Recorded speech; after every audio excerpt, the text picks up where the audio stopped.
राहुल ने कहा, Modi paper leak को रोकना नहीं चाहते। भारत जोड़ो यात्रा के दौरान हजारों युवाओं ने मुझसे पेपर लीक की शिकायत की थी।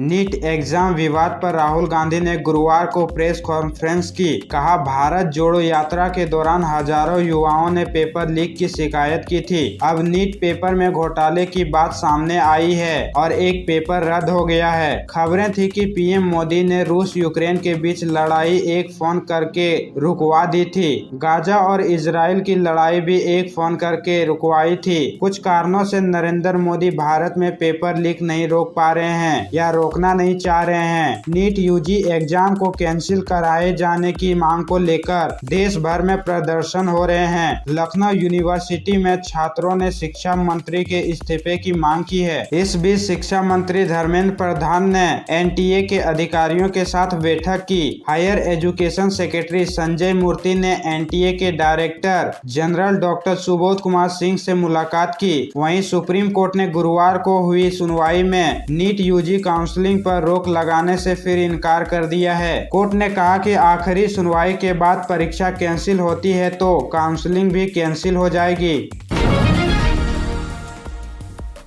केजरीवाल की जमानत याचिका पर ट्रायल कोर्ट में फैसला सुरक्षित। ईडी बोली, हवा में जांच नहीं की। केजरीवाल की दलील, केस कल्पना पर आधारित।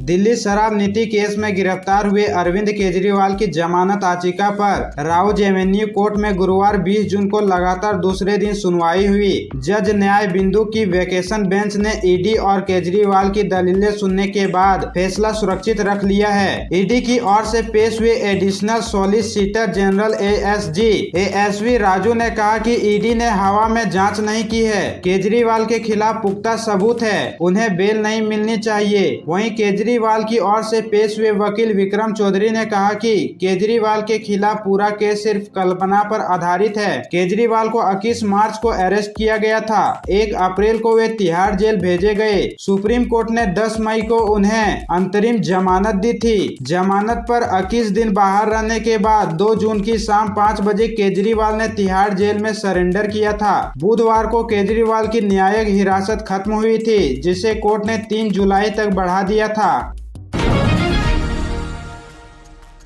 बिहार में आरक्षण बढ़ाने का फैसला हाई कोर्ट ने रद्द किया। सरकार ने SC, ST और OBC, EBC आरक्षण 50% से बढ़ाकर 65% किया था।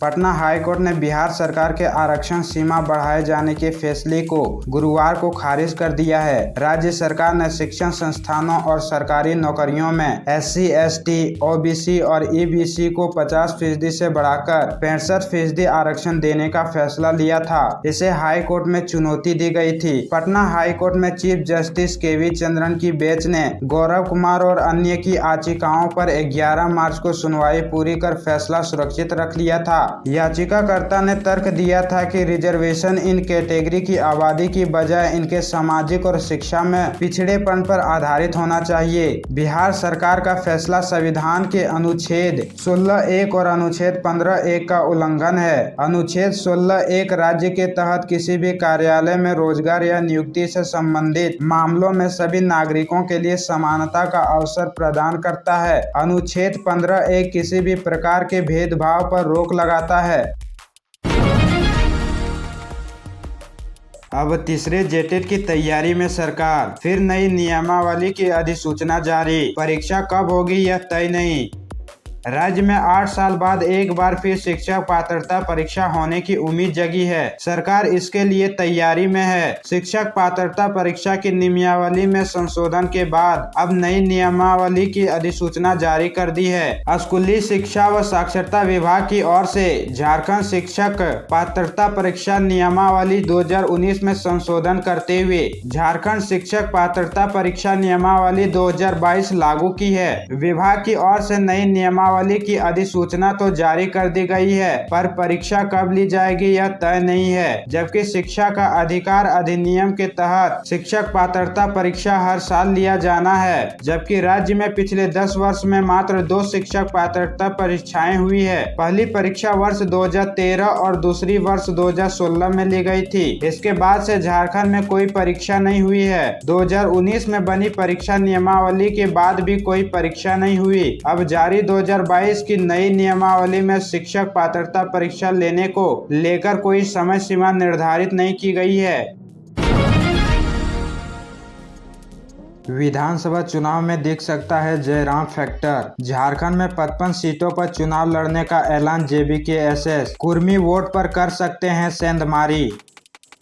लोकसभा चुनाव के परिणाम आ चुके हैं। केंद्र में सरकार भी बन चुकी है। झारखंड की 14 लोकसभा सीटों में से एनडीए के हिस्से 9 और इंडिया गठबंधन के हिस्से 5 सीटें आई। राज्य में नवंबर-दिसंबर में विधानसभा चुनाव होने हैं। पार्टियां अब विधानसभा चुनाव में लग चुकी है। आत्म मंथन और समीक्षा का दौर जारी है। इस लोकसभा चुनाव के परिणाम चाहे जो भी हुआ हो, पर झारखंड की राजनीति में एक नए चेहरे ने अपनी दमदार उपस्थिति दर्ज की है। यह चेहरा है जयराम महतो। जयराम झारखंडी भाषा संघर्ष समिति जेबीके-एसएस नाम की पार्टी के प्रमुख हैं। इन्हें आगामी विधानसभा में एक फैक्टर के रूप में देखा जा रहा है। जानकार यह भी मानते हैं कि इस विधानसभा चुनाव में जयराम एनडीए और इंडिया दोनों के लिए खतरे की घंटी बनेंगे। इधर जयराम महतो ने इस बात की घोषणा की है कि झारखंडी भाषा संघर्ष समिति जेबीके-एसएस राज्य के 55 विधानसभा सीटों पर चुनाव लड़ेगी।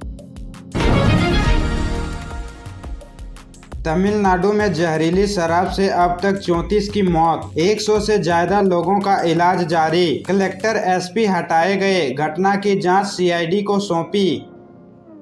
तमिलनाडु के कल्लाकुर्ची में जहरीली शराब पीकर मरने वालों की संख्या बढ़कर 34 हो गई, जबकि 100 से ज्यादा लोगों का अलग अलग अस्पतालों में इलाज चल रहा है। पुलिस के मुताबिक इन लोगों ने पैकेट में मिलने वाली शराब पी थी। कल्लाकुर्ची जिले के करुणापुरम में 18 जून को हुई घटना के पीड़ितों में ज्यादातर दिहाड़ी मजदूर हैं। शराब पीने के बाद रात होते होते इन लोगों को दस्त, उल्टी, पेट दर्द और आंखों में जलन होने लगी। पुलिस ने इस मामले के कन्नुकुट्टी 39 समेत 4 लोगों को गिरफ्तार कर लिया है। कन्नुकुट्टी के पास से लगभग 200 लीटर जहरीली शराब बरामद हुई, जिसमें मेथेनॉल मिला हुआ है। कल्लाकुर्ची में 12 एम्बुलेंस तैनात है। पुलिस के मुताबिक मरने वालों का पोस्टमार्टम कराया जा रहा है। रिपोर्ट आने पर मौत की असली वजह सामने आएगी। घटना के बाद राज्य सरकार के कल्लाकुर्ची के कलेक्टर एसपी को हटा दिया गया है। इनकी जगह एमएस प्रशांत को कलेक्टर और रजत चतुर्थी को एसपी नियुक्त किया गया है।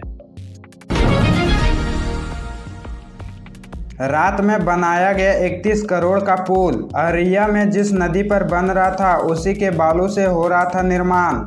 अररिया के बकरा नदी पर 31 करोड़ की लागत से पडरिया घाट का पुल मनमाने तरीके से बनाया गया। कंस्ट्रक्शन पर न किसी अधिकारी की निगरानी थी और न ही वर्कर्स को प्रशासन की कार्रवाई का खौफ। पुल के पास पहुंचने पर पुल कंस्ट्रक्शन में 3 बड़ी खामियों की जानकारी मिली। स्थानीय लोगों ने पुल निर्माण काम में लापरवाही का आरोप लगाया है। उनका कहना है कि पुल का निर्माण रात के अंधेरे में किया जाता था। जिस नदी पर पुल बन रहा था उसी के बालू से इसका निर्माण किया जा रहा था। कोविड के समय पुल का निर्माण बंद कर दिया गया था। साल 2021 में दोबारा काम की शुरुआत की गई। स्थानीय लोग निर्माण एजेंसी की कार्यप्रणाली का लगातार विरोध करते रहे, लेकिन निर्माण एजेंसी, ग्रामीण कार्य विभाग के अधिकारी और जिला प्रशासन ने उनकी बातों पर ध्यान नहीं दिया।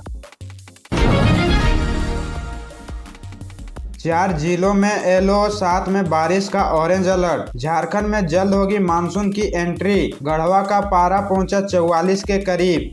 झारखंड में मौसम विभाग ने कल येलो और ऑरेंज अलर्ट दोनों जारी किया था। गढ़वा, पलामू, चतरा और लातेहार में येलो अलर्ट तो वहीं साहिबगंज, गोड्डा, पाकुड़, दुमका, सरायकेला, खरसावा और पूर्वी सिंहभूम में बारिश को लेकर ऑरेंज अलर्ट जारी किया है। राज्य के कई इलाकों में हो रहे प्री मानसून की बारिश से लोगों को राहत मिली है। अगले 2 से 3 दिनों में संथाल के रास्ते मानसून राज्य में प्रवेश कर सकता है। राज्य में कई जगहों पर गर्जन के साथ तेज हवा चलने की संभावना है, जिसे लेकर ऑरेंज अलर्ट जारी किया गया है। इस दौरान हवा की रफ्तार 40 से 50 किलोमीटर प्रति घंटा हो सकती है। येलो अलर्ट राज्य के उत्तर पूर्वी और दक्षिण पूर्वी भाग के लिए जारी किया गया है, जहां भारी बारिश की संभावना है। राज्य में मौसम विभाग ने अभी 23 जून तक ऑरेंज और येलो अलर्ट जारी किया है।